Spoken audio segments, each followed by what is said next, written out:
Hello नमस्कार, मैं हूं doctor Santosh Pandey, assistant professor Hindi विभाग, फिरोज़ गांधी कॉलेज, रायबरेली। आज की ये क्लास आगामी होने वाली परीक्षाओं के दृष्टिकोण से अत्यंत महत्वपूर्ण है।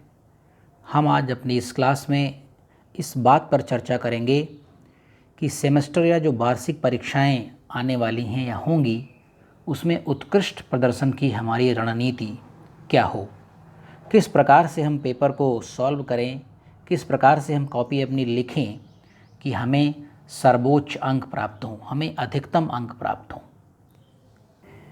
इस विषय पर हम लोग आज एक लंबी बात करेंगे क्योंकि यह विषय अत्यंत आवश्यक है। हम आपको कुछ बातें पहले बता दें, उसके बाद इस वीडियो को शुरू करेंगे। इस वीडियो के बीच बीच में आपको कई इमेज मिलेंगी, कई फ़ोटो मैंने लगा रखा है, तो इसको कृपया सुने नहीं, ये केवल ऑडियो नहीं है। ये बीच बीच में आपको तमाम छोटे छोटे फ़ोटो मिलेंगे जो मैंने आपको इसमें कुछ टिप्स दिए हैं, उनकी मैंने फ़ोटो लगा दी है। तो फ़ोटो आप ज़रूर देखें तो आपको वो क्लियर होगा कि मैं आपको क्या बताना चाहता हूँ। ठीक है, अब एक दूसरी बात करते हैं। देखो, होता क्या है कि आप हमेशा अक्सर सुनते हैं कि मैंने परीक्षा में बहुत अच्छा लिखा था मैं, लेकिन मेरे नंबर कम आए। और अक्सर आप ये भी सुनते होंगे कि यार परीक्षा में मैंने ज़्यादा नहीं लिखा लेकिन मुझे नंबर अच्छे मिल गए। आखिर ऐसा क्यों होता है? हम इस पर भी एक लंबी बात करेंगे, आखिर ऐसा क्यों होता है। देखिए, होता क्या है कि हमें ज्ञान बहुत है लेकिन हम उसका प्रदर्शन नहीं कर पा रहे हैं, और अगर प्रदर्शन कर भी रहे हैं तो उस प्रदर्शन को हम मैनेज नहीं कर पा रहे हैं। तो सबसे बड़ी बात है परीक्षा को मैनेज करना। मैंने अपनी पिछली वीडियो में इस मैनेजमेंट पर बहुत लंबी चौड़ी बात कर ली है, तो यहाँ पर हम परीक्षा को मैनेज करने की बात नहीं करेंगे। यहाँ हम सीधे सीधे इस बात पर फोकस अपनी करेंगे कि हम किस प्रकार से अपनी कॉपी को लिखें, कौन कौन सी सावधानियाँ बरतें, व्यवहारिक जीवन में कौन सावधानियाँ बरतें, जब हम रूम में पहुंच जाएं एग्जामिनेशन के रूम में तो 3 घंटे हम कौन सी सावधानियां बरतें, अपने दिमाग में हम क्या क्या रखें, किन चीज़ों का हम अभ्यास करें। ये सारी बातें अगर आप ठीक ढंग से सुन लेंगे, समझ लेंगे और उन्हें फॉलो करेंगे तो मैं पूरे दावे के साथ कह रहा हूँ कि आपको बहुत अच्छे नंबर आपकी परीक्षाओं में मिलेंगे। जो ये सेमेस्टर परीक्षाएं हो रही हैं उनमें भी, या वार्षिक परीक्षाएं, कोई भी परीक्षा हो, विश्वविद्यालय स्तर की या कॉलेज स्तर की। मैं इंटर कॉलेज स्तर की परीक्षाओं की यहाँ पर बात नहीं कर रहा हूँ, या 9वीं 10वीं के स्तर की परीक्षाओं की बात नहीं कर रहा हूँ। मैं यहाँ पर डिग्री स्तर की, कॉलेज स्तर की या विश्वविद्यालय स्तर की परीक्षाओं के संबंध में बात कर रहा हूँ। तो मैं अपनी इस वीडियो क्लास में लगभग 35 या 40 बिंदुओं पर बात करूँगा। ये काफ़ी ज़्यादा हैं, लेकिन क्या करें, आपको हर चीज़ बताना बहुत आवश्यक है, इसलिए ये वीडियो थोड़ी लंबी होगी। चलिए कुछ एक दो बात हम शुरू करते हैं। सबसे पहली बात तो ये है कि जब आप पेपर देने रूम में पहुंच गए, पेपर आपको मिल गया, तो अभी हम अपनी बात यहाँ शुरू कर रहे हैं। रूम में पहुंचने के पहले क्या क्या करना है इसकी बात हम अभी बाद में करेंगे। आप रूम में पहुंच गए हैं, आपको पेपर मिल गया है, आपको कॉपी मिल गई है, आपको अब लिखना शुरू करना है, अपने क्वेश्चन सॉल्व करना शुरू करना है। तो सबसे पहली बात क्या ध्यान रखनी है, अगर अच्छे नंबर आपको प्राप्त करने हैं, देखिए मैं जितने भी इसमें टिप्स दूंगा वो सब अच्छे नंबर प्राप्त करने के लिए हैं। अब जैसे मान लीजिए कि मैंने आपको 30 टिप्स दी, अब उसमें से आपने 5 फॉलो करी और 25 नहीं, और सोचें अच्छे नंबर मिल जाएं, बिल्कुल नहीं मिलने वाले हैं। मैं जितनी टिप्स दे रहा हूँ इसमें 99% टिप्स फॉलो करेंगे तभी आपको अच्छे नंबर मिलेंगे, क्योंकि अच्छे नंबर कहीं रखे नहीं हैं कि गए आप उठा लाए। अच्छे नंबर धीरे धीरे इकट्ठे किए जाते हैं, कहीं से आधे नंबर बढ़ा लिया, कहीं से 1 नंबर बढ़ा लिया, कहीं से 1.5 नंबर बढ़ा लिया, इस तरह से बढ़ते बढ़ते बढ़ते बढ़ते वो काफ़ी अच्छे नंबर आपके हो जाते हैं। तो पेपर आपको मिल गया है, अब आप पहली बात क्या करें, सबसे पहला काम ये करें कि आप पेपर को पूरा पढ़ें। लोग कहते हैं पेपर को पहले पूरा पढ़ें, ना जी, बिल्कुल गलती मत करिएगा। पेपर को पूरा पढ़ने की कोई ज़रूरत आपको नहीं है। बस पेपर का जो निर्देश दिया होगा, ऊपर नोट या निर्देश लिखा होगा कि किस खंड से कौन से सवाल करने हैं, कितने सवाल करने हैं, कौन सा अनिवार्य है और क्या क्या है, ये जो निर्देश दिया रहता है इसको आप पढ़ेंगे, और पहला जो क्वेश्चन होगा आप उसे पढ़ेंगे। बस अब आप पहला क्वेश्चन पढ़ने के बाद अपनी कॉपी में आप लिखना शुरू करेंगे। तो यहाँ पर आपको अच्छे अंक लाने की सबसे पहली सावधानी क्या बरतनी है? सबसे पहली सावधानी आपको ये बरतनी है कि क्वेश्चन पेपर में जिस क्रम से क्वेश्चन पूछे गए हैं आपको अपनी कॉपी में उसी क्रम में उन्हें सॉल्व करना है। कैसे? मैं उदाहरण देकर के आपको बताता हूँ।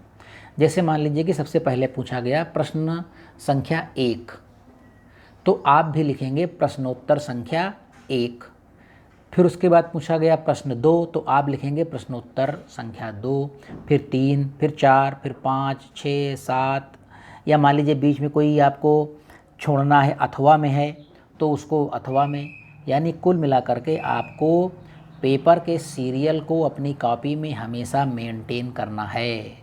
जिस क्वेश्चन के बाद जो क्वेश्चन आ रहा है आपको अपनी कॉपी में बिल्कुल हूबहू उसी क्वेश्चन के बाद उस दूसरे क्वेश्चन को सॉल्व करना है।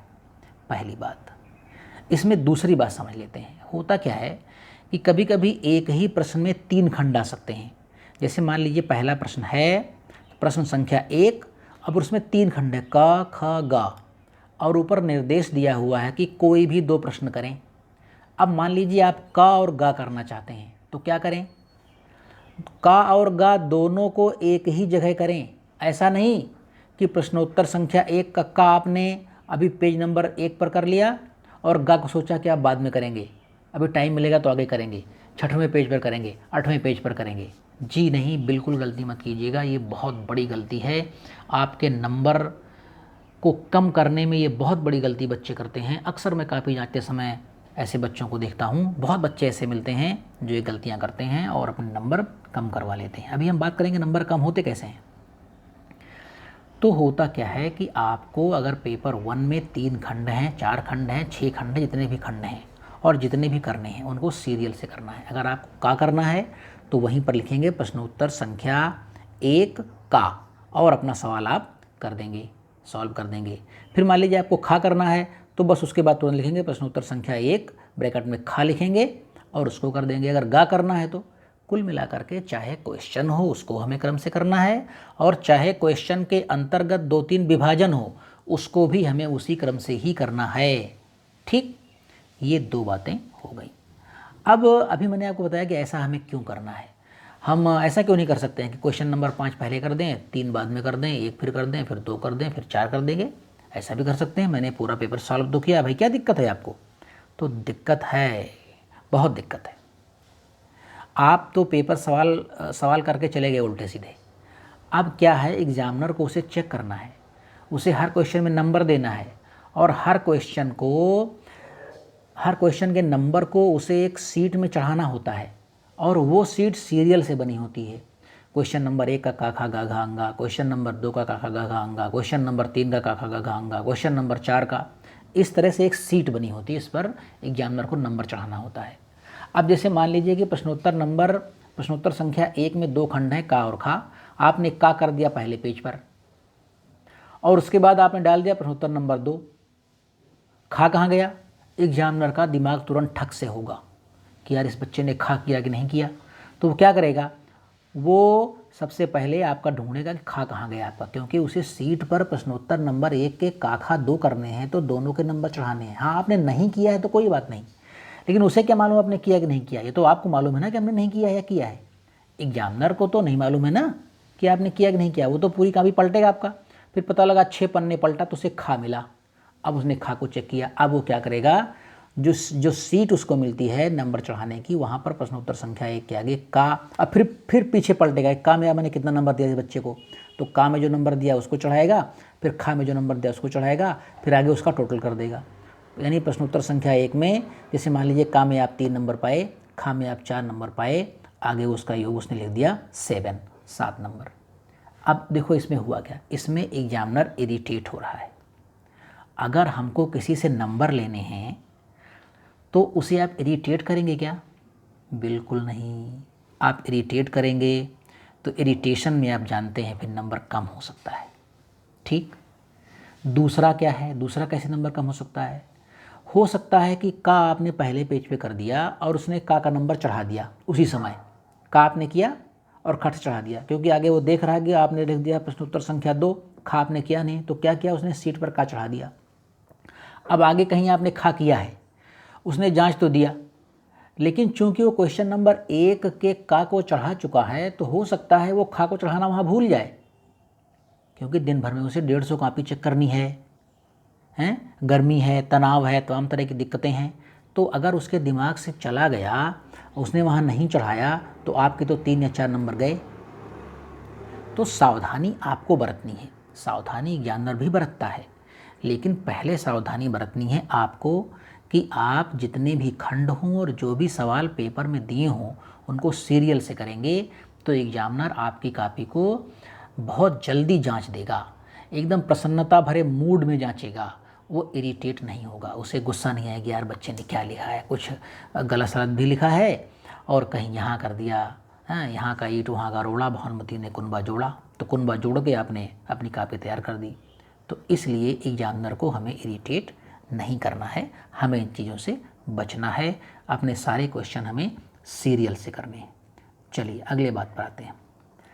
अब जब आपको कॉपी मिलेगी तो आपका जो कवर पेज होता है उसमें आपको तमाम एंट्रीज़ भरनी होती हैं। ठीक, क्या क्या, जैसे आपका नाम भरना होता है, आपका क्लास क्या है वो भरना है, आपका सेक्शन क्या है वो भरना है, आपका रोल नंबर क्या है वो भरना है, दिन कौन सा है आज, दिनांक कौन सी है, तारीख है, टाइमिंग किस टाइमिंग में एग्ज़ाम दे रहे हैं आप, 9 से 12 में दे रहे हैं, प्रातः की पाली में, दोपहर की पाली में, सायं की पाली में, ये सब तमाम एंट्रीज़ भरनी हैं। और एक जो है उसमें होता है आपके हस्ताक्षर और अपने सिग्नेचर करने। ठीक, तो क्या करिएगा, इसकी प्रैक्टिस आप पहले से कर लीजिएगा। बहुत बच्चे इसमें गलती करते हैं, हड़बड़ी में 1 अंक अपने रोल नंबर का गलत भर दिया उन्होंने, बस उनका काम लग गया, रिजल्ट रुक गया। अब पंडित जी दौड़ो, फिर मुल्ला की दौड़ मस्जिद तक, कहीं अरे सर हमारा ऐसे गड़बड़ हो गया, हमारा सर वैसे गड़बड़ हो गया, ये बहुत सरदर्दी होती है। इसलिए आप क्या करेंगे, जब आपका रोल नंबर आ जाए, आपका एडमिट कार्ड आ जाए, तो अपना नाम, क्लास, रोल नंबर, दिन, तारीख, इसकी लिखने की खूब अच्छे से प्रैक्टिस कर लीजिएगा। ठीक, इसमें एक बात और है जो बताना चाहूँगा आपको। हो सकता है कि आपको जो रोल नंबर लिखना है उसके नीचे गोला काला करने की भी व्यवस्था बनाई गई हो, समझ रहे हैं ना। जैसे मान लीजिए कि आपका रोल नंबर है 123, तो उसके नीचे 1 2 3 करके गोले बने होंगे, तो 1 को काला करना है, फिर 2 को काला करना है, फिर 3 को काला करना है। तो ये जो गोला काला करने वाला है, ये बीए फर्स्ट सेमेस्टर के या बीए फर्स्ट ईयर के बच्चे इतनी ज़्यादा गलतियाँ करते हैं कि हर साल 300 से 400 बच्चों का रिजल्ट रुक जाता है, 4-5 हज़ार बच्चों में। तो इसलिए ये गलती आप मत करिएगा, इसकी पहले से आप प्रैक्टिस कर लीजिएगा। मैं इसकी एक इमेज लगा दूंगा कि आपको गोला काला करने की जो प्रैक्टिस है वो कैसे करनी है, तो वो आप ज़रूर देख लीजिएगा। ठीक, तो कवर पेज भरते समय बहुत सावधानी बरतिएगा, अपना सही सही नाम, सही सही क्लास, सही सही तारीख, सही सही दिन, सही टाइमिंग, आपने हस्ताक्षर किया है कि नहीं किया है, 2 बार उसे आप चेक कर लेंगे। सबसे ज़रूरी बात है रोल नंबर आपने ठीक से भरा है कि नहीं भरा है। और कई बच्चे पेंसिल से पहले भर देते हैं ना, तो पेंसिल से भर करके आप मान लिए भूल गए और वो मिट गया तो दिक्कत होगी, इसलिए पेन से भरना है। तो पहले से प्रैक्टिस किए रहेंगे तो पेंसिल से भरने की आवश्यकता आपको नहीं पड़ेगी। और जो कवर पेज होता है उसमें काट पीट बिल्कुल नहीं होनी चाहिए, घिचिर पिचिर नहीं होना चाहिए। पता लगा रोल नंबर हड़बड़ी में कुछ लिख दिया, अरे सर ये तो गलत हो गया, काला कुछ गोला और कर दिया, अरे सर ये तो गलत हो गया, तो आप समझ लीजिए कि वहाँ पर वाइटनर फ्लूइड लगाने की कोई भी ज़रूरत नहीं है। आपने गड़बड़ कर दिया है, वो गड़बड़ी आपको झेलनी है, तो काट पीट नहीं करनी है। वाइटनर आदि का सफ़ेदा लगाते हैं लोग, वाइट करके उसको फिर से रीराइट कर देते हैं, तो रीराइटिंग आपको नहीं करनी है, काट पीट नहीं करनी है, ये बहुत ध्यान रखना है। ठीक, चलिए अगले बिंदु पर बात करते हैं। अगली बिंदु है हमें कि हमें कॉपी लिखने के लिए जो पेन और स्केच होगी, इसके बाद इसका मैनेजमेंट हम कैसे करेंगे। तो देखिए मैं आपको बता दूँ, जैसा मैं लिखता था और ईश्वर की दया से बहुत अच्छे नंबरों से मैं पास हुआ, बीए में नेट पीएचडी सारी चीज़ें, तो मेरी लिखने की जो तरकीब थी और मुझे अच्छे नंबर मिलते थे वो जो पहले थी हाई स्कूल से लेकर इंटर और आज भी वही है मेरी। मैं क्या करता हूँ, मैं नीली स्केच से हेडिंग डालता हूँ। जैसे मान लीजिए आपको लिखना है प्रश्नोत्तर संख्या 1 या उत्तर संख्या 1 का, तो आप नीली स्केच का प्रयोग करेंगे, लिखेंगे उत्तर संख्या 1। आप एक अपने पास नीली स्केच रखेंगे। आप काली स्केच का भी इस्तेमाल कर सकते हैं, मैं अपनी बता रहा हूँ, मैं नीली स्केच का इस्तेमाल करता हूँ। आप काली स्केच का इस्तेमाल कर सकते हैं, कहीं कोई दिक्कत नहीं है। उसके बाद फिर आपके पास 4 पेन होनी चाहिए, 2 नीली और 2 काली। अब 4 पेन क्या होगी, 4 पेन इसलिए रखिए कि कभी कभी एक आध पेन फंस जाती है, प्रायः ऐसा होता है, तो कई बार तो हमने अपनी जेब से पेन निकाल करके दिया है। अब आपको लिखने की प्रैक्टिस किसी और पेन से है और मैंने कोई और पेन दे दी, तो आपकी राइटिंग 100% ख़राब हो गई, स्पीड कम हो जाएगी, तनाव आपको होगा और उससे आपकी परीक्षा 100% प्रभावित हो जाएगी और नंबर आपके कम हो सकते हैं। इसलिए आप 4 पेन लेकर के आएँ और जिस पेन से आपको एग्जामिनेशन में लिखना है एग्जैक्ट उसी पेन से आज से लिखना आप प्रारंभ कर दीजिए, उस पेन को फिर आपको बदलना नहीं है। ठीक, तो 2 काली और 2 नीली पेन लेकर के आप आएंगे, एक नीली और एक काली इस्तेमाल करेंगे, एक नीली और एक काली आप रखे रहेंगे, उसको भी बीच बीच में आप इस्तेमाल करते रहें ताकि वो भी नई ना रहे, वो भी थोड़ी चल जाए। अब क्या करना है, इसमें नीली और काली पेन का इस्तेमाल आप कैसे करेंगे। अब इसमें क्या है, नीली पेन से जब आपने इस हेडिंग डाल दी, मैं अपनी बात कर रहा हूँ, जब मैं हेडिंग डालता हूँ नीली पेन से, जैसे उत्तर संख्या 1 में डाल दिया नीली स्केच से, उसके बाद फिर कोई हेडिंग आ रही है जैसे कबीर की सामाजिक चेतना, तो उसको मैंने डाला कबीर की सामाजिक चेतना। फिर आ गया हेडिंग नंबर 3 जाति पाति का विरोध। तो ये जो हेडिंग होगी या सब हेडिंग्स होंगी, उप हेडिंग होगी, उन सब को आपको नीली स्केच से ही डालना है। फिर लिखना कैसे है, अब आप चाहे काली से लिखें चाहे नीली से लिखें, ये आपके ऊपर है। मैं कैसे करता था मैं बता दूं आपको, मैं नीली स्केच से हेडिंग डालता था और नीली पेन से ही लिखता था, नीले पेन से मैं लिखता था। और बीच में जहाँ कहीं कोटेशन आ जाए, ठीक, कथन आ जाए किसी विद्वान का कोई वक्तव्य आ जाए, तो क्या करना है आपको इन्वर्टेड कामा के अंदर अपनी काली पेन का प्रयोग करना है। और ध्यान रखिएगा, दोनों पेन आपकी खुली रखनी चाहिए, ये नहीं कि बार बार आप उसकी कैप लगा रहे हैं लिख करके फिर बंद कर रहे हैं, तो इसमें आपका 7 मिनट खा जाता है। 3 घंटे के दौरान 7 मिनट तो केवल आपका पेन बंद करने और खोलने में चला जाएगा।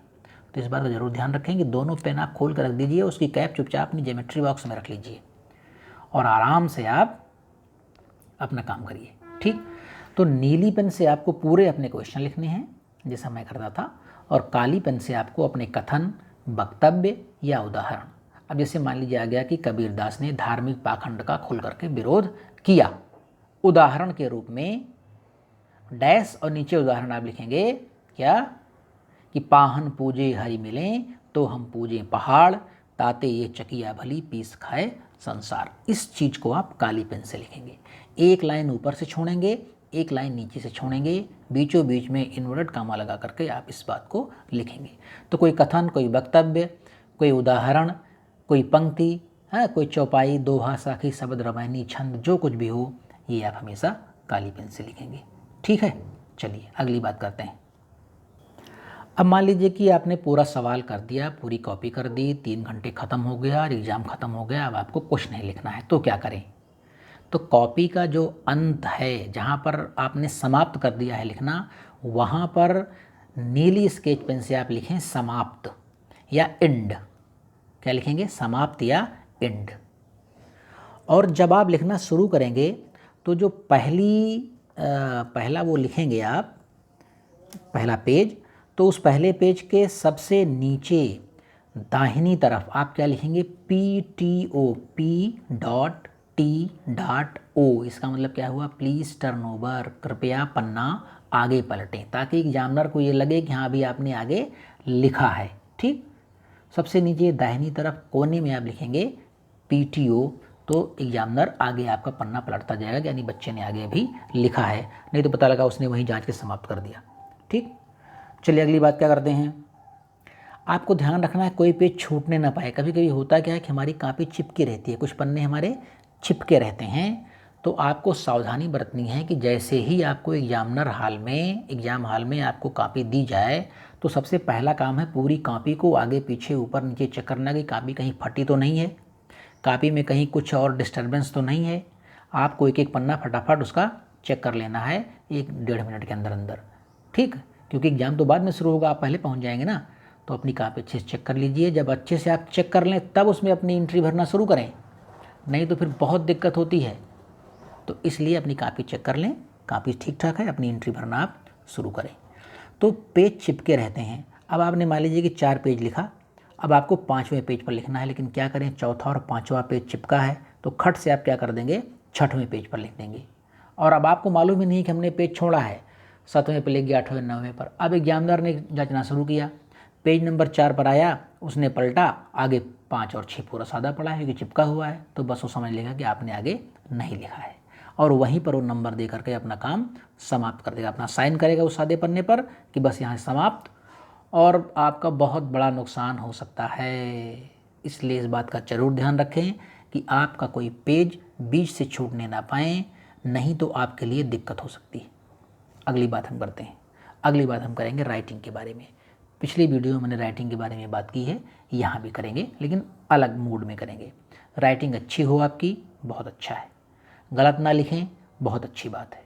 लेकिन जैसे मान लीजिए कि कोई शब्द गलत हो गया थोड़ा सा, तो कृपया उसे आप घिचिर पिचिर काटे नहीं हैं। बहुत से लड़कों को देखता हूँ मैं, उसको इतना काट देते हैं कि सबसे पहले निगाह वहीं चली जाती है एग्जामिनर की। तो उसे एग्जामिनर को क्या लगता है, लड़का ठीक नहीं है। उसके दिमाग में एक ऑटोमेटिक एक अनुमान कर लेता है कि ये बच्चा ठीक नहीं है। तो अगर कहीं थोड़ी बड़ी गलती हो गई हो और आप जान लें गलती हो गई है, तो उसे जाने दें, क्योंकि वो जल्दी से एग्जामिनर की पकड़ में नहीं आएगी। ठीक, तो इस बात का ध्यान रखें कि छोटी सी गलती हो जाए तो उसे बार बार काटे पीटे नहीं। और अगर मान लो कोई बड़ी गलती होगी और काटना ही पड़ रहा है, तो सिंपल सी एक लाइन में उसे काट दें, एक लाइन काटें बस। उसको इतना मत काट दें कि उसको माइक्रोस्कोप से भी पढ़ने पर वो समझ में ना आए कि आपने क्या लिखा था। तो कोई शब्द हल्का सा गलत हो जाए तो उसको स्किप करना है, छोड़ना है। और कोई ज़्यादा गलत हो गया तो उसे आराम से बिल्कुल काट के आगे बढ़ जाना है। अगली बात करते हैं। अब आप ना जो क्वेश्चन लिखेंगे कॉपी में, वो डिजाइन कैसे होगा, तो उसकी डिजाइनिंग करने के लिए आपको पैरा बना करके लिखना पड़ेगा। पैरा क्या होता है, पैरा का मतलब होता है कि 6 लाइन 7 लाइन 8 लाइन बाद अपना पैरा आपको चेंज करना है। ऐसा नहीं कि पेज के ऊपरी लाइन से शुरू किया और पेज के नीचे लाइन तक आप लिखते चले गए, महाभारत पूरी लिख दी और कहीं भी ना फुल स्टॉप है, ना कहीं पैरा चेंज किया आपने, ना कुछ किया। तो आपको पैरा चेंज करना है। ये पैरा कैसे चेंज होता है, इसकी डिजाइन कैसे होती है, इसकी मैं एक फ़ोटो आपको इमेज में लगा दूंगा कि आप कहाँ से लिखना प्रारंभ करें और उसके बाद फिर से आप कैसे लिखना प्रारंभ करें और पैराग्राफ आप कैसे बनाएं। 7 से लेके 10 लाइन पर आपको पैरा चेंज कर देना है, यानी एक पेज में मिनिमम 3 या 4 पैरा आपको बनाना है। ठीक, तो पैरा कैसे बनाएं, कैसे चेंज करें, इस बारे में मैं आपको एक क्लिप यानी एक फ़ोटो डाल दूँगा। ठीक है। अब दूसरी बात आती है कि कॉपी में बहुत बच्चे होते हैं कि जहाँ नहीं लिखना होता है वहाँ लिख देते हैं। तो हम कैसे डिसाइड करें कि कॉपी में कहाँ लिखना है, कहाँ नहीं लिखना है। तो देखिए ऐसा है, आप जिस रजिस्टर में लिखते होंगे उसमें हाशिया बना रहता है, हैं? हाशिया बना रहता है, बाईं तरफ थोड़ी जगह छूटी रहती है, लाइन पड़ी रहती है और सबसे ऊपर लाइन पड़ी रहती है। तो वो जो हाशिया होता है ऊपर का और बाईं तरफ का, उसमें आपको नहीं लिखना है। आपको उसके अंदर जो जगह पड़ी हुई है उसमें लिखना है। इसकी फ़ोटो मैं आपको डाल दूंगा। मैंने वहाँ लिख दिया है कि यहाँ ना लिखें, यहाँ ना लिखें, यहाँ लिखें। तो मैंने जहाँ लिखा है कि वहाँ लिखें, आपको वहाँ लिखना है। अब आप पूछेंगे ऐसा क्यों? भाई ऐसा इसलिए कि आपने पूरी कॉपी में जो लिख देंगे तो एग्जामिनर नंबर कहाँ देगा आपको? एग्जामिनर के लिए कोई कोना छोड़ना चाहिए ना। तो वो जो हाशिया होता है एग्जामिनर वहाँ आपको नंबर देता है। अब जैसे मान लीजिए कि आपने पूरी कॉपी रंगीन कर दी, तो मजबूर है उसी के ऊपर नंबर देने के लिए। अब फिर जब बाद में वो पलट करके नंबर चढ़ाने लगा तो उसी लिखे के ऊपर उसने नंबर दिया है और वो आंखों से उछल हो गया, आपके 5 नंबर तो गए। तो इसलिए वो हाशिया छोड़ा जाता है ताकि एग्जामिनर उसी हाशिए पर नंबर देता चला जाए और बाद में उसे कैलकुलेट करके आपकी सीट, आपकी रिजल्ट सीट वो बना दे। ठीक, अगली बात हम ये करेंगे कि आंसर राइटिंग करते समय बहुत से बच्चे क्या करते हैं, नहर बना के लिखते हैं। अगल बगल क्या करते हैं, 2 इंच छोड़ दिया बाएं, 2 इंच छोड़ दिया दाएं और बीच में लिखना शुरू कर दिया। तो नहर नहीं बनाना है मित्र, आपको अपनी पूरी कॉपी में लिखना है, केवल हाशिया छोड़ करके जो भी कॉपी में स्पेस है उसमें पूरे में लिखना है। ये जो नहर बनाते हैं लोग, इस नहर को मैं आपको एक पिक बना करके बता दूंगा कि आपको किस तरह से लिखना है, एक पिक मैं लगा दूंगा। अगली बात हम ये करेंगे कि आप अपने पास घड़ी रखें। ठीक, क्यों? क्योंकि आपको 2 घंटे 40 मिनट में पूरा पेपर सॉल्व करना है। ये सारी बातें मैं पिछली वीडियो में कर चुका हूँ कि 20 मिनट आपके कहाँ जाएंगे। तो 2 घंटे 40 मिनट को आपको मैनेज करना है कि हमें किस क्वेश्चन को कितना समय देना है। तो वो बात मैं यहाँ पर आइए कर लेता हूँ कि 75 नंबर के आपके पेपर जो है उसमें कितने नंबर के सवाल को कितना नंबर देना है। अगर आप घड़ी अपने पास रखेंगे तो आपका कोई क्वेश्चन छूटेगा नहीं और आपसे कोई हड़बड़ी नहीं होगी। तो चलिए जान लेते हैं। देखिए, जो कैलकुलेशन है वो ये है कि अगर कोई सवाल 5 नंबर का आता है तो 10 मिनट, मैक्सिमम 10 मिनट आप लिख सकते हैं। अगर 10 मिनट से आपने 1-2-10 सेकंड ज़्यादा लिखा तो जाहिर सी बात है कि आपका कोई ना कोई क्वेश्चन छूट जाएगा, या तो कम लिखेंगे या तो अधूरा रह जाएगा। तो 5 नंबर के सवाल को 9 से 10 मिनट में हर हाल में मुझे समाप्त करना है, ऐसा मैनेज करना है। आप इसकी लिखने की प्रैक्टिस करिए कि 5 नंबर का सवाल आएगा 10 नंबर, तो 10 मिनट में हम लिख करके अपनी बातों को कैसे समाप्त कर लेंगे, इसकी प्रैक्टिस आप करना शुरू कर दीजिए। अगर सवाल 10 नंबर का आता है तो क्या करेंगे, 19 से 20 मिनट मैक्सिमम। 19 मिनट में अगर आप ख़त्म करते हैं तो बहुत अच्छे विद्यार्थी माने जाएंगे, लेकिन 20 मिनट में तो ज़रूर ही ख़त्म कर देना है 10 नंबर के सवाल को। और 15 नंबर के सवाल को मैक्सिमम आपको लेना है 28 मिनट। अगर आप 26 मिनट 27 मिनट में कर सकें तो ये बेहतर है, लेकिन अगर आप 28 में कर रहे हैं तो भी ज़्यादा समस्या नहीं है, आप इसे कवर कर लेंगे। ठीक, 5 नंबर के सवाल के लिए 9 से 10 मिनट, 10 नंबर के सवाल के लिए 19 से 20 मिनट और 15 नंबर के सवाल के लिए अधिकतम 28 मिनट आपको लगने चाहिए। इससे ज़्यादा लगेगा आपके नंबर पर फ़र्क पड़ जाएगा, आपको नंबर 100% फिर कम मिलने वाला है। चलिए अगले बिंदु पर आते हैं। मान लीजिए कि पेपर में कोई एक ऐसा सवाल आ गया है जो नहीं आ रहा है, आपको बिल्कुल उसके बारे में कुछ नहीं पता है, आप कुछ जानते ही नहीं उसके बारे में कि यार इसमें मैं क्या करूं। तो आप क्या करें, छोड़ दें क्वेश्चन को या करें? तो बहुत से लोग कहते हैं छोड़ दीजिए भाई, नहीं आ रहा है तो क्या करेंगे, छोड़ दीजिए। लेकिन नहीं, मेरी आइडिया बिल्कुल डिफरेंट है। इससे आपको उस क्वेश्चन को करना है। अब आप पूछेंगे सर कैसे करें जब कुछ पता ही नहीं है, तो हाँ, तो मैं उसका तरकीब बता रहा हूँ भाई। जैसे मान लीजिए कि क्वेश्चन आ गया, मैं एक उदाहरण दे रहा हूँ कि क्वेश्चन आ गया कि कबीर और जायसी के रहस्यवाद की तुलना कीजिए, और सवाल 10 नंबर का है।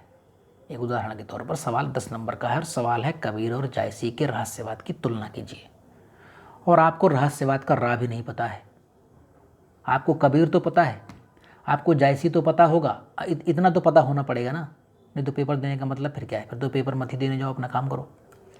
तो आपको कबीर तो पता है, जायसी तो पता है, लेकिन कबीर का रहस्यवाद क्या है, जायसी का रहस्यवाद क्या है, दोनों की हम तुलना कैसे कर सकते हैं, ये बिल्कुल भी आपको पता नहीं है। यानी वही रहस्यवाद का राह भी नहीं मालूम, आप तो क्या करेंगे।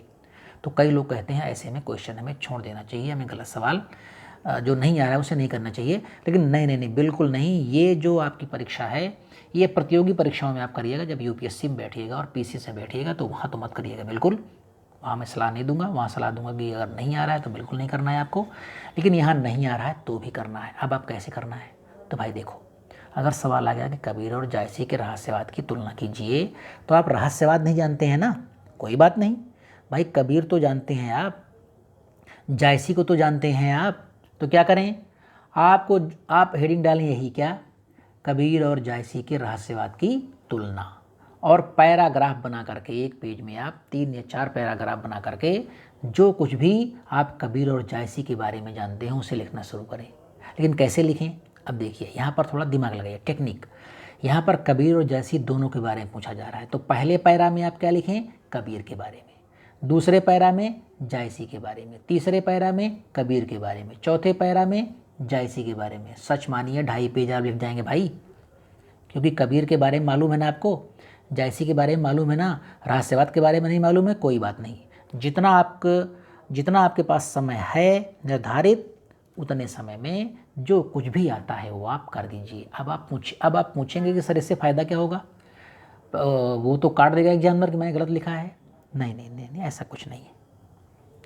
एग्जामिनर अगर उसे पढ़ेगा तो उसे मालूम चल जाएगा कि बच्चे को नहीं आता है, वो एक्सपीरियंस्ड आदमी है, वो 20 साल से पढ़ा रहा है और 10 साल से कहाँ पीछे कर रहा है, वो रोज़ ही करता है, उसे मालूम चल जाएगा कि हो सकता है ये सवाल बच्चे को ना पता हो। तमाम बच्चे तो कर रहे हैं लेकिन इस बच्चे को नहीं मालूम है, लेकिन इस बच्चे को कबीर के बारे में मालूम है, इस बच्चे को जायसी के बारे में मालूम है। तो क्या करेगा वो उदारतापूर्वक आपको 100% नंबर देगा, कुछ ना कुछ ज़रूर देगा।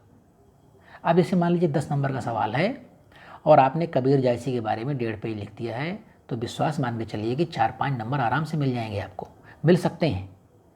ये कोई गारंटी तो नहीं है लेकिन मिलते हैं और आपको मिलेंगे। लेकिन जैसे मान लीजिए कि आपने ब्लैंक छोड़ दिया उस क्वेश्चन को, आपने जैसे मान लीजिए क्वेश्चन नंबर है 5, अब आपने लिखा प्रश्नोत्तर संख्या 5 और कबीर और जायसी के रहस्यवाद की तुलना करनी है। प्रश्नोत्तर संख्या 5 लिख करके पूरा पेज खाली और आपने कॉपी जमा कर दी। अब आप बताइए क्या कोई खाली पेज पर एग्जामिनर नंबर दे सकता है क्या? कतई नहीं, नौकरी खतरे में। खाली पेज पर नंबर तो आपको कोई माई का लाल दे नहीं सकता है। हाँ, लेकिन अगर आपने कुछ लिखा है तब वो दे सकता है। तो इसलिए क्या करें कि लिखें, लिखने से आपको 3-4 नंबर मिल जाएंगे, ना लिखने से तो कुछ नहीं मिलेगा भाई, 0 मिल जाएगा। इसलिए जो सवाल आपको नहीं आ रहा है उसे आप इस तरह मैनेज करें, ठीक है? आपको छोड़ना नहीं है, आपको सवाल करना है। अगला हम पॉइंट लेते हैं कि मान लीजिए कि आपने पेपर बड़ा अच्छा किया, अब अंत में एक सवाल ऐसा है कि आपको आता तो है लेकिन समय नहीं बचा है, आपको करना है उसे 20 मिनट में लेकिन समय बचा है 5 मिनट। आप समय को मैनेज नहीं कर पाए, प्रैक्टिस नहीं थी आपकी, आपको सवाल आ रहा है लेकिन समय सिर्फ 5 मिनट बचा है, तो क्या करें? तो देखिए मैं आपको 2 जुगाड़ बता रहा हूँ, उसके 2 टिप्स दे रहा हूँ अच्छे नंबर पाने के। आप क्या करें, मैं फिर से उदाहरण लेता हूँ कबीर की सामाजिक चेतना। ये सवाल आपको आता है लेकिन समय नहीं है, तो क्या करेंगे? आप लिखेंगे प्रश्नोत्तर संख्या 5, हेडिंग डालेंगे कबीर की सामाजिक चेतना, और अब उसमें मान लीजिए कबीर की सामाजिक चेतना में आपको कोई 8 या 10 हेडिंग मालूम है, तो क्या करेंगे? आप सबसे पहले हेडिंग डालेंगे धार्मिक आडंबरों का पाखंडन, और सीधे सीधे एक उदाहरण लिख देंगे। कोई बात नहीं करेंगे क्योंकि बात करने का आपके पास समय नहीं है ना, आपके पास बात करने का समय बिल्कुल नहीं है, आपको सीधे सीधे उदाहरण देना है। सीधे हेडिंग लिखनी है धार्मिक आडंबरों का धार्मिक पाखंड का खंडन, और सीधे लिखना है कांकर पाथर जोरी के मस्जिद लई बनाए, पाहन पूजे हरी मिले तो मैं पूजू पहाड़। 2 लाइन मत लिखिए क्योंकि समय नहीं है ना। पाहन पूजे हरी मिले तो मैं पूजू पहाड़, ताते ये चकिया भली पीस खाए संसार, ये 2 लाइन है, ज़्यादा समय लगेगा। 1 लाइन केवल लिखिए, पाहन पूजे हरी मिले तो मैं पूजू पहाड़। हेडिंग नंबर 2 क्या? तंत्र मंत्र का खंडन, साकत से सूकर भला राखे सूचा गाँव। हेडिंग नंबर 3 फला, हेडिंग नंबर 4 फला। हेडिंग लिखते जाएंगे, उदाहरण लिखते जाएंगे, कोई बात नहीं करेंगे। सच मानिए 5 मिनट में आप पूरा सवाल कर लेंगे, अपना पूरा का पूरा सवाल आप कर जाएंगे, और ये भी विश्वास करिए कि बहुत अच्छे नंबर मिलेंगे आपको, क्योंकि एग्जामिनर को ये सारी स्थितियाँ पता हैं कि बच्चे ने पूरी कॉपी अच्छी लिखी है, बाद में उसे समय नहीं मिला, समय को मैनेज नहीं कर पाया, लेकिन ये क्वेश्चन उसे आता है। अगर उसे समय मिलता तो क्वेश्चन उसे पूरा लिखता तो आपको उसमें नंबर वो देगा, ज़रूर देगा। पहली टिप्स। दूसरी टिप्स, मान लीजिए कि आपको हेडिंग्स नहीं पता हैं, उदाहरण नहीं पता है, तो क्या करें? आप 5-5 लाइन के, 6-6 लाइन के 2-3 पैराग्राफ में, जब तक समय समाप्त ना हो जाए, उस कबीर की सामाजिक चेतना के बारे में जो कुछ भी आप जानते हैं वो आप लिखते चले जाइए। लेकिन 5-5, 6-6 लाइन पर पैरा जरूर चेंज करती है, ताकि एग्जामिनर को लगे कि बच्चे ने भाई 3-4 पैरा में अपनी बात कही है। तो इस तरह से वो आपको नंबर दे देगा। अगले बिंदु पर बात करते हैं, ठीक है? तो ये हो गया। मान लीजिए कि अंतिम सवाल आपको खूब अच्छे से आता है लेकिन समय नहीं बचा है, और आप चाहते हैं कि आप हेडिंग भी लिखें, आप पूरा मैटर भी लिखें, आप उदाहरण भी लिखें, ठीक? आपकी इच्छा है, तो क्या करें? तो भाई देखो, एक काम आप कर सकते हैं कि आप अब राइटिंग की अपनी चिंता मत कीजिए, अपनी स्पीड बढ़ा दीजिए, कि जो काम आप 10 मिनट में करते हैं वो काम आप 5 मिनट में करके दिखाइए। राइटिंग की बिल्कुल चिंता मत कीजिए, ये अंतिम सवाल है, अंतिम क्वेश्चन है पेपर का, आप धड़ाधड़ लिखते हुए चले जाइए, ठीक है? नीली काली पेन का भी इस्तेमाल करना बंद कर दीजिए, एक पेन से लिखते हुए चले जाइए आप, पूरा उदाहरण भी, कथन भी, सब कुछ भी लाइन छोड़ छोड़ करके। एग्जामिनर समझ जाएगा कि बच्चे को आता है सवाल, समय का मैनेजमेंट नहीं हो पाया है, आपको वो नंबर अच्छा देगा, बढ़िया देगा। आपने जो थोड़ी सी लापरवाही की है मैनेजमेंट की, टाइम मैनेजमेंट की, नहीं कर पाए, उसका खामियाजा आपको कम से कम भुगतना पड़ेगा और आपको अच्छे नंबर मिलेंगे। तो क्या करना है, ख़राब राइटिंग में ही सही लेकिन लिखो, खाली पेज तो नहीं छोड़ना है, ठीक है। शपथ पूर्वक आपको अपने घर से निकलना है कि मुझे खाली पेज नहीं छोड़ना है, मुझे कोई क्वेश्चन छोड़ना ही नहीं, आए चाहे ना आए से मतलब नहीं है, हर क्वेश्चन में मुझे कुछ ना कुछ तो लिखना है, कुछ ना कुछ तो हमें मालूम ही होगा, जो कुछ भी मालूम होगा वो हम उसमें लिखेंगे। ठीक, चलिए अगली बात करते हैं। जब आप परीक्षा दे रहे होंगे तमाम प्रकार के डिस्टर्बेंस होते हैं, जैसे क्या, मैं बता रहा हूँ। परीक्षा के बीच में फ्लाइंग स्क्वाड आता है, उड़न दस्ता, जो एक बच्चे को चेक करता है, हाँ खड़े हो जाओ, तुम्हारे पास क्या है, तुम्हारे पास क्या है। कोई चपरासी बीच में पानी पिलाने आ रहा है, यूनिवर्सिटी की फ्लाइंग स्क्वाड आ गई आपको, ठीक। सिग्नेचर कराने वाला बीच में आ रहा है, वेरिफिकेशन करने वाला बीच में आ रहा है, मुहर लगाने वाला बीच में आ रहा है, इस तरह के लोग बीच में आते आते रहते हैं। आप एकदम उनसे बेपरवाह होकर के अपना काम करें, उनकी तरफ बिल्कुल ध्यान न दें। हम देखते रहते हैं कि कई जैसे कोई आया सब मुंह उठा करके देखने लगे, आप मुंह उठा करके देखेंगे, नुकसान किसका होगा, चपरासी का ना जी, उसको पूरी तनख्वाह मिलेगी अपना काम करने की, नुकसान तो आपको हो जाएगा। एकदम बेफिक्र होकर के अपनी दुनिया में आप एकदम मस्त रहें। फ्लाइंग स्क्वाड आ रहा है, आने दीजिए। हाँ, जब आपसे कोई कहे खड़े हो जाइए तब आपको खड़े होना है। आपके बगल कोई खड़ा हो रहा है, कोई जांच हो रही है, कोई नकलची पकड़ा गया, पकड़ने दीजिए। आप नकलची को छुड़ा नहीं सकते हैं ना, आप कुछ नहीं कर सकते हैं, आप सावधान रहें, आपके पास कोई ऐसी मैटर, कोई ऐसी सामग्री ना हो जो उसमें पकड़ में आए, बस। तो इस तरह के डिस्टर्बेंस पर आप बिल्कुल ध्यान न दें, क्योंकि इस तरह के डिस्टर्बेंस आपके लगभग 6 मिनट खा जाते हैं, और ये 6 मिनट आपके लिए कितने इंपॉर्टेंट हैं आप जानते हैं, ठीक। अब कुछ और बातें करते हैं। देखिए, सबसे पहली बात ये करनी है कि पेपर जैसे मान लीजिए 9 बजे से है, तो आपको एग्जैक्ट 8:20 8:25 पर कॉलेज पहुंच जाना है, हड़बड़ी में नहीं पहुंचना है। आराम से टाइम से उठिए और टाइम से पहुंचिए। हड़बड़ी में चलने पर कई बार एक्सीडेंट हो जाते हैं, है ना, कई बार स्लिप हो जाती है गाड़ी, तेज़ चलने के चक्कर में पता लगा कि और कोई दुर्घटना हो गई। तो मैं आपसे निवेदन करूंगा, मेरी प्रार्थना है, क्योंकि अक्सर मैं हर एग्जामिनेशन में, अब कुछ घटनाएं इतनी हृदय विदारक हैं मेरे सामने डिग्री कॉलेज चौराहे पर आज के 3 साल पहले, कि मैं उसे बताना नहीं चाहता हूं कि एग्ज़ाम देने की हड़बड़ी में मौत हो गई आदमी की। लड़की थी, रायबरेली की ही, उसकी मौत हो गई हड़बड़ी में, ट्रक ने उसे कुचल दिया। जल्दी जल्दी मेरे सामने घटना है, मैं एग्जामिनेशन की ड्यूटी करने जा रहा था, मैं लगभग बेहोश होने की कंडीशन में आ गया, आप समझ लीजिए उस हृदय विदारक घटना को देख करके। तो भाई मैं विनती करता हूँ आपसे, सभी बच्चों से, अपने विद्यार्थियों से, कि आप 10 मिनट 15 मिनट पहले पहुँच जाएँ, अपने घर से निकलें, और 30 मिनट पहले आपको एग्जाम वहाँ पहुँच जाना है। कहाँ, कॉलेज के अंदर।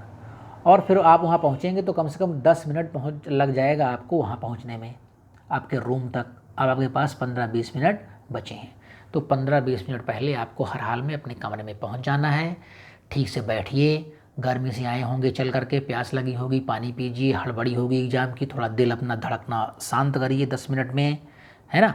माहौल बनाइए कि आप एग्जामिनेशन देने आए हैं, पसीना वसीना पोंछ लीजिए, पानी बाहर रहता है, मुंह धुल लीजिए एक बार, हाथ धुल लीजिए, पैर धुल लीजिए, यानी अपने आप को एकदम कूल कर लीजिए। कूल माइंड में आपको अपने एग्जामिनेशन हॉल में बैठना है और एग्ज़ाम देना है। तो 10-15 मिनट 20 मिनट आप पहले पहुंच जाएं, कमरे में पहुंच जाएं, ताकि आपको जो कॉपी मिले उसे आप ठीक से चेक कर लें, कहीं फटी तो नहीं है, कहीं कटी तो नहीं है, कहीं और कोई दिक्कत तो नहीं है, कोई पेज बीच में चिपका तो नहीं है, कोई पेज कटा है, कोई भी दिक्कत होगी तो उसे आप सॉल्व कर लेंगे, ठीक है।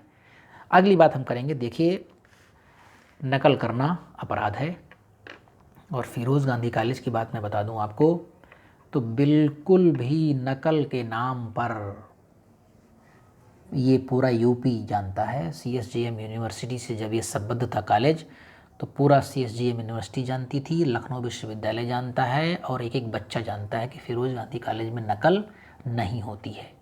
तो कृपया आप अपने साथ किसी भी प्रकार की कोई नकल सामग्री कतई अपने पास ना रखें, बिल्कुल ना रखें। कई बार बच्चे होते हैं पकड़े जाते हैं, लड़कियां अपने दुपट्टे में लिख लेती हैं, हेयर पिन में छोटा सा गोला बना करके कागज़ का हेयर पिन में डाल दिया, हेयर पिन लगा लिया, और ज़रूरत पड़ी हेयर पिन निकाला, उससे गोला निकाला और अपना काम कर लिया।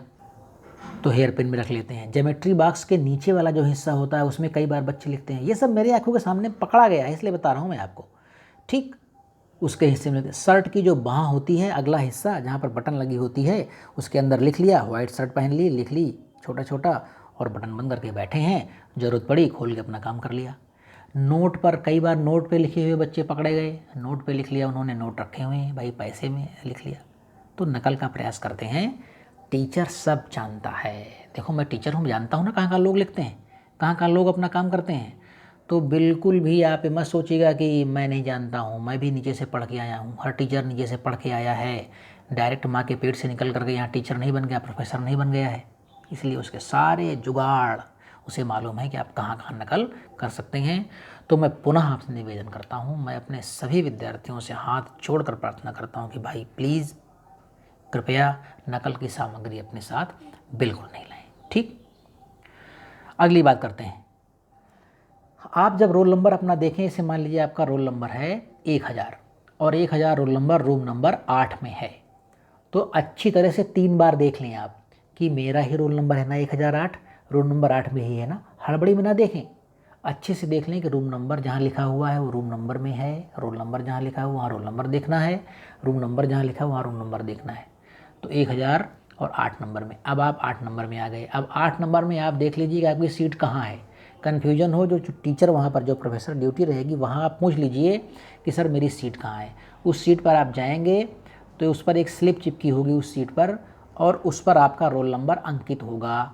1000 अगर उस पर लिखा है और पाली होती है, अगर पहली पाली वाले पहली पाली खाना बना होता है, दूसरी पाली खाना, तीसरी पाली खाना, 3 पालियों में के खाने बने होते हैं उस पर्ची पर। तो उस पर्ची पर क्या होगा, अगर आपका एग्ज़ाम पहली पाली में है तो पहली पाली वाली खाने में आपका रोल नंबर लिखा होगा 1000। बस आप आराम से बैठ जाएं। तो 2 काम करने हैं आपको। कॉलेज के बाहर जो चिपका रहेगा वहाँ पर आपको देखना है कि आपका किस रूम में एग्ज़ाम है, और उस रूम में जा कर के आपको डिटैच करना है अच्छी तरह से कि जिस सीट पर मैं बैठ रहा हूँ वही सीट है कि नहीं। क्योंकि पर डे कोई ना कोई बच्चा ऐसा पकड़ा जाता है जो कहीं और बैठ जाता है, और फिर बाद में जब उसकी गणना होने लगती है तो आधे घंटे बाद मालूम चलता है अगर ये तो यहाँ बैठ गया। फिर उसको उठाओ, वहाँ ले जाओ, कॉपी चेंज कराओ, वो करो, ये काटो पीटो, इतने लफड़े होते हैं कि अच्छे अच्छे विद्यार्थियों का मूड ख़राब हो जाता है। और आप मान चलिए कि 15 नंबर गए आपके, जी हाँ 15 नंबर आपके गए अगर आप, क्योंकि आधे घंटे 40 मिनट बाद ही मालूम चलता है वो पकड़े जाते हैं। जब सबकी गिनती शुरू होती है तब वो पकड़े जाते हैं। तो भाई इन लफड़ों से आप बचिए, अपनी एग्जैक्ट सीट पर बैठिए, अपना एग्जैक्ट रूम नंबर आप देखिए, ठीक। अपने साथ आप ले करके क्या क्या आएंगे ये बहुत ज़रूरी है, क्योंकि कई बच्चों को हम लोग वापस कर देते हैं वहाँ से, रास्ते से। फ्लाइंग स्क्वाड जो बैठा रहता है वो कॉलेज के गेट पर बैठा रहेगा, वहीं से वो आपको वापस कर देगा। नहीं नहीं ये नहीं चलेगा। क्या नहीं लाना है? मोबाइल बिल्कुल नहीं लाना है, कतई नहीं लाना है। मोबाइल अंदर नहीं जाएगा, डिजिटल घड़ी अंदर नहीं जाएगी, कैलकुलेटर अंदर नहीं जाएगा, कोई भी इलेक्ट्रॉनिक डिवाइस अंदर नहीं जा सकती है। पानी की एक बोतल आप ले करके ज़रूर आएँ, ताकि बीच बीच में जब आपको आवश्यकता पड़े तो अपनी सीट पर रखें, 1-2 घूंट पी लें, कूल रहें, कूल माइंड में रहें, है ना। और अच्छे से लिखें ताकि बाहर पानी पीने की जाने की ज़रूरत ना पड़े। कोविड है, चल रहा है, माहौल अच्छा नहीं है, तो मैं अपने सभी बच्चों को सलाह दूंगा कि अपनी एक बोतल ले करके आएँ, सैनिटाइज़र अपने साथ रखें, मास्क ले करके आएँ, और जो आप बैग छोटा सा लेकर के आते हैं वो ट्रांसपेरेंट होना चाहिए। बहुत ध्यान दें, अगर आपका बैग ट्रांसपेरेंट नहीं होगा तो उसे वहीं कॉलेज के गेट पर ही रखवा दिया जाएगा। फिर उसके अंदर जो सामान है उसको लेकर के इधर उधर आप भटकेंगे। तो ट्रांसपेरेंट पॉलीथीन का छोटा सा 10 रुपये का बैग आता है, उसे आप ले लें, उसमें अपने कुछ पैसे रखें, उसमें अपना आई कार्ड रखें, उसमें अपना एडमिट कार्ड रखें, पेन रखें, स्केच रखें, ये सब आप उसमें रखें। जब आप प्रश्न कर रहे होते हैं तो जो उदाहरण, कथन और वक्तव्य आते हैं उनको हमेशा एक लाइन छोड़ करके इन्वर्टेड कामा में लिखें। वक्तव्य हैं, विद्वानों के कथन हैं, आचार्य शुक्ल ने कहा, हजारी प्रसाद द्विवेदी ने कहा, ये इस तरह की बातें जो होती हैं वो सब करें। और एक अंतिम बात मैं आपसे कर रहा हूँ कि बहुत से बच्चे क्या करते हैं, जैसे ही कॉपी मिलती है ऊपर लिखा जय श्री राम, अल्लाहु अकबर, 786, श्री गणेशाय नमः, बिस्मिल्लाहिर्रहमानिर्रहीम। जी नहीं, ये सब नहीं लिखना है आपको, ये सब वर्जित है। क्योंकि ये सब आप लिखेंगे तो वहाँ कॉपी चेक होती है जब, तो इन पर काला काला एक पेंट लगा दिया जाता है, जब कॉपी की कोडिंग होती है, ये मैं गुप्त बात बता रहा हूँ आपको एग्जामिनेशन हॉल की, जहाँ पर कॉपी की कोडिंग होती है, तो कोडिंग में इस पर पेंट किया जाता है। ये इरिटेशन का काम है। पेंट का मतलब हुआ आपकी कॉपी ख़राब लगती है, एग्जामिनर के ऊपर इसका बैड इफेक्ट पड़ता है। तो इस तरह के किसी भी धार्मिक लोगो या धार्मिक नारे लिखने से आप बचें। धर्म, भक्ति, प्रेम, संवेदना, ईश्वर आराध्य अपने दिलो दिमाग में होना चाहिए, आपकी कॉपी पर नहीं, तो ये बेहतर है। एक सावधानी और बरतें आप, कॉपी के अंदर बीच में कहीं भी रोल नंबर आप नहीं लिखेंगे, बिल्कुल नहीं लिखेंगे। रोल नंबर लिखने से आप बचेंगे, ठीक है। तो चलिए, अब मैं समझता हूँ कि ये मेरी क्लास यहाँ पर समाप्त हो रही है। हाँ, अब मेरी एक वीडियो का इंतज़ार आप आगे और कीजिएगा कि सटीक व्याख्या आप कैसे लिख सकते हैं, ताकि 100% नंबर पाने की संभावना आपकी हो जाए। 15 नंबर की अगर 2 व्याख्याएँ आनी हैं तो मैं प्रयास करूँगा कि ऐसी व्याख्या आपको बताऊँ और लिखाऊँ कि आपको 12-13 नंबर मिलें। तो उस वीडियो का आप इंतज़ार कीजिए कि सटीक व्याख्या आप कैसे लिखें, इस पर मैं एक अलग से वीडियो बनाऊँगा। मैंने पहले ही बताया था कि ये वीडियो काफ़ी लंबी हो जाएगी और लंबी हो गई है, 46-47 मिनट की होने वाली है। आपने धैर्य का परिचय दिया, इसे आप सुनेंगे तो आप इसे सुने अच्छे से, पढ़ें लिखें अच्छे से, मस्त रहें, व्यस्त रहें और हमारी अगली वीडियो का आप इंतज़ार करें। तब तक के लिए नमस्कार।